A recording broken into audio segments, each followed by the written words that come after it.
Hey guys, this is Comic Uno, and I am back with my Once Upon a Time reviews, so let's get started. So let's start talking about Season 5 of Once Upon a Time, that premiere episode. So with the last episode, season, we get to see that Emma is now the Dark One. And in this episode, we kind of learn what that means. And, you know, her friends and family try to help out.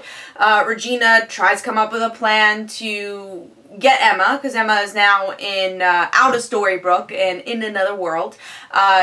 Near Camelot, not in Camelot just yet, and she's discovering exactly what it means to be the Dark One. I guess her devil on her shoulder is Rumpelstiltskin. So he's not actually there, but still the devil on the shoulder somehow, and every single time she listens to him, she uses her powers, and she doesn't even know why she's using them, but she's the Dark One, so she's realizing why she's using them. Now, for Regina and the crew to get to near Camelot, because it's not Camelot, it's like the woods of Camelot, she has to go to her sister and try to open up the portal, because the sister's the only way to do so. They're able to trick the sister, and they're able to go to find Emma, who is now with Merida.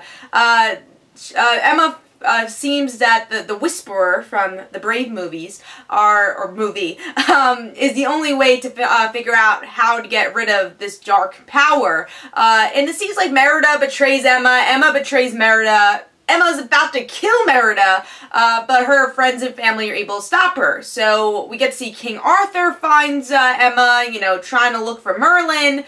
They go into Camelot, and somehow they are transported back to Storybrooke, and Emma is totally evil 6 weeks later, and the crew lost their memory besides Emma. So Emma is just like completely evil by the end of this episode.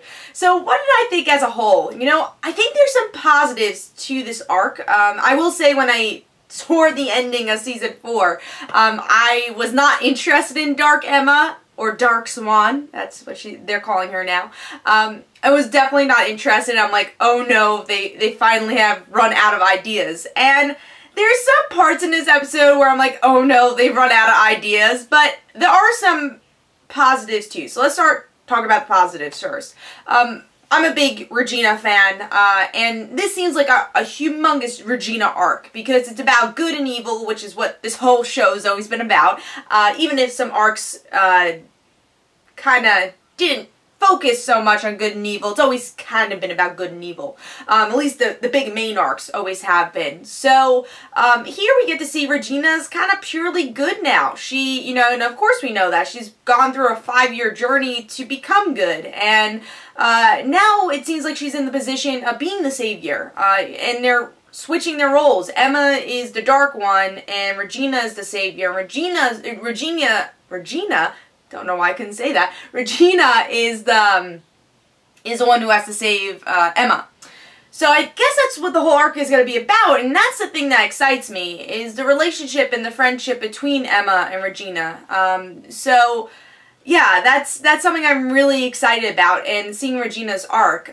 You know, again, I love progression in characters, and she's the character that has progressed the most here. The thing that worries me about this arc is, I guess, Emma's arc in general. Like, I understand that it's helping Regina as a character, and I love that, but I don't know if I'm going to be able to sit through, I guess, 12 episodes it's going to go on for, because usually they do 2 story arcs in a season, so my guess would be 10, 12 episodes of Emma just being evil the whole time. It's just kind of weird, and it feels like at that point it's like, oh no, they've run out of ideas. So, that's the thing that kind of worries me, is just being pure evil just to be pure evil because of this magic spell. If Emma was going to be evil, I kind of wish it was more of a progression than, you know, hey, I'm this, like, really evil person, and just pure evil. It's kind of, I won't be able to root for her, and I know we're not supposed to root for her, but she's our main character, so that kind of contradicts everything. And there's not, I guess, because, yeah, she was the savior, but again, now she's just this pure evil. So, like I said, it's going to be Regina's job to kind of save Emma. And once again, Snow White and Prince Charming being on the sideline, just kind of just being there. And that annoys me too. They never really have a true arc for them. They're just kind of there. But something that does excite me this season are the returning characters, like Mulan and especially Red Riding Hood. Love her character. She's one of my favorites in the whole show. I was very upset when she left, so I'm really excited for her to come back. So those are the things that excite me. The Camelot story, Merlin, I've never been totally interested in that stuff, but I liked how they intertwined it in the episode, in the opening, where Emma was seeing the Sword and Stone Disney movie, so I thought that was pretty cool.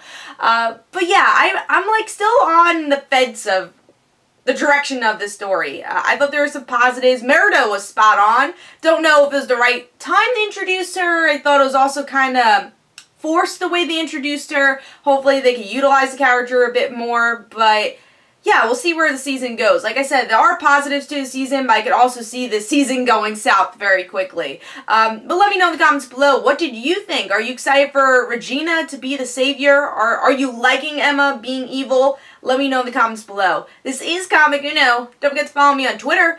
Don't forget to like my Facebook page. Also, description below, there's links from my comic book, Like Father, Like Daughter. And don't forget to like the Facebook page of Like Father, Like Daughter. And don't forget to check out the Kickstarter for Like Father, Like Daughter issue 2, which is annotated. And I will talk to you guys later.